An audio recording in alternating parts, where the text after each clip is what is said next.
play for the national championship. So if they can continue on this path, I'm not issuing qualifiers, I'm just saying if, then Stephen A., I think your story about Coach of the Year is dead on. Well, I appreciate that, Paul. Should have kept my mouth shut a couple weeks ago, but I came after you. Stephen A., you're close to being right, and this is where I say to you, I should have kept my mouth shut a couple weeks ago, but I came after you, I came after Prime, and here I am scraping the egg off of my face. And I'm glad to be doing it because this is a fascinating story. And what happened last week. Much respect to Paul FINEBAUM. We're gonna start this right away, right now, man. I want to give Paul FINEBAUM much respect just for. And first, before I do all that, hey, Stephen A. Smith, knock it off. Paul FINEBAUM is giving you credit. He shouldn't give you no credit at all. You're worse than a hater than Paul FINEBAUM. Paul FINEBAUM doesn't hide his face, and he doesn't come with ulterior motives. If he don't like you, he don't like you. I've always told people that's what at least I can respect about the old man, is that he has some type of moral compass to standing on business, even if we don't agree with it. You know what I mean? Stephen A. Smith, you watch that man belittle Deion, and so many times you agreed with it, but tried to tap dance away to make it look like you were with the brothers. But we're not going to get into that. Paul FINEBAUM, I'm going to give you respect, but at the same time, bro, you had no other choice to give respect. I'm not about to get on here and grovel at your feet and tell you, man, oh my gosh, thank you, Paul. We didn't need you to give us respect. You've been disrespecting that man for a long time now. And I hate to say it, sometimes there is no point of return, but I will say, you know, you did the right thing, but you had no choice. How come you didn't say the same things you said this morning on Sunday, you said something different? Can I dare say the only reason you're saying Deion Sanders has to be Coach of the Year is because your guys were next to you? Oh, you don't know what I'm talking about? When you were with Matt Borey and his Zesty Matt Borey show, you did the complete opposite.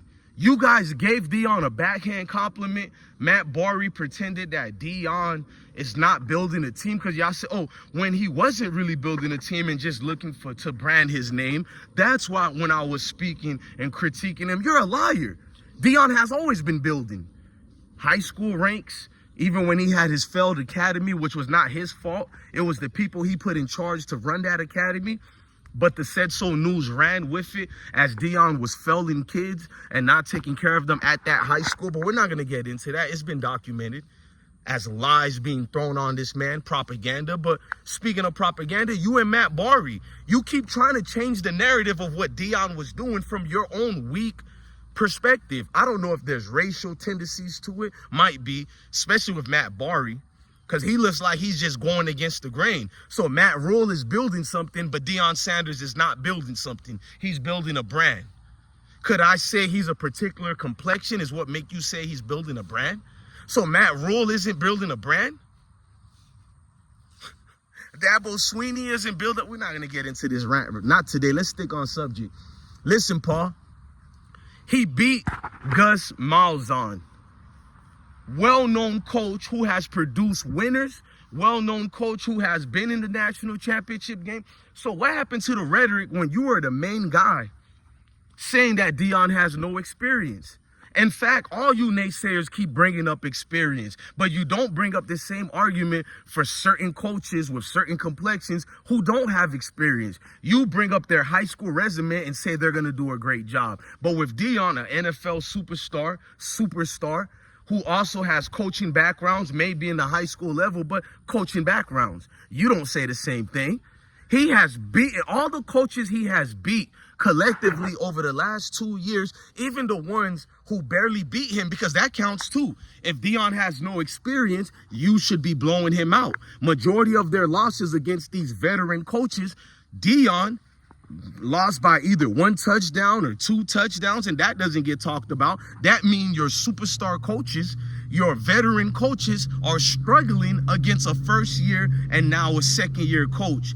That needs to be made a movie about it, according to you guys, how he's no good and he can't do X, Y, and Z. All off season, I've been displaying videos after videos and receipts long before the season started on the hate you guys spilled on him. You didn't even give him a chance for the year. Most people just say, I think they're going to struggle a little bit, but we'll see as the season goes. No, you guys put out articles and even said on TV, he is not going to win this year. He had a horrible offseason, but in the same breath, you're saying, oh, he keeps going #1 in the transfer, and that's all he knows how to do is get transfer players. So which one it is? Meaning that you're just waking up to hate on this man. I don't forget, bro. Scripture tells you to forgive and not forgive.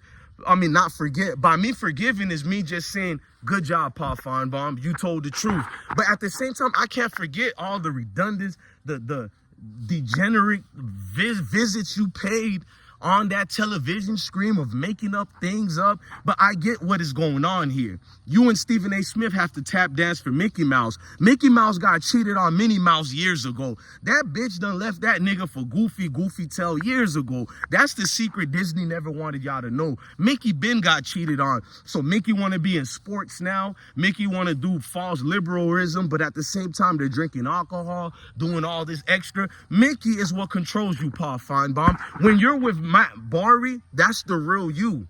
You're with your brother, you're kind, you get to have them good old boys meeting, you're denigrating folks based on your preference and who you love and like with no stats to substantiate with the crap and logic you're using. But when you're with Stephen A. Smith on First Take, it's, yeah, I did like the guy. We defended Shador, Stephen. It's like you flip-flop, my guy. So can I honestly take what you do with a grain of salt, bro? I don't know, bro. Like, today you're giving credit. Tomorrow you're going to say some, in Stephen A. Smith's voice, you're going to say some asinine type of weird, questionable situation to hate on this man you just gave credit toward. Because you dudes have no honor. You have no self-respect. You'll say anything, you and Stephen A. Smith. This isn't a race thing. It's about paid and bought scrubs who don't really know about playing sports, but they just yap real good. You can yap the best. I give you that.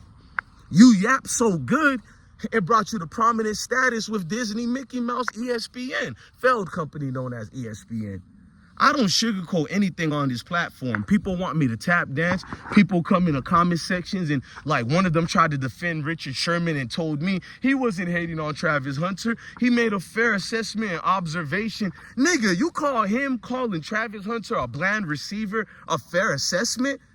For a defensive back that Travis Hunter is, he's sure been playing wide. Shut up, dude. Travis Hunter been playing wide receiver day one. He never stopped playing wide receiver. He also been playing defensive back. He's playing defensive back so good, and because you don't really watch football, you think Deion Sanders is the one who turned him into a wide receiver. That means you never followed him in high school. You don't know anything about these guys. You're just yapping, trying to defend Richard Sherman as if I don't know what I'm speaking about. You never even watched this podcast.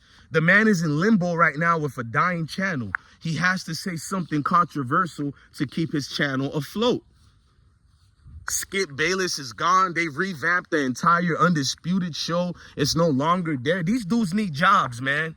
They need jobs, bro. They're going to say anything outlandish to capture your weak attention. This is why you scrubs in the comment sections who don't know sports, you just get the, oh, don't you think you're going a little too hard? Go join the military or go back to church if life is hard and words bother you that much.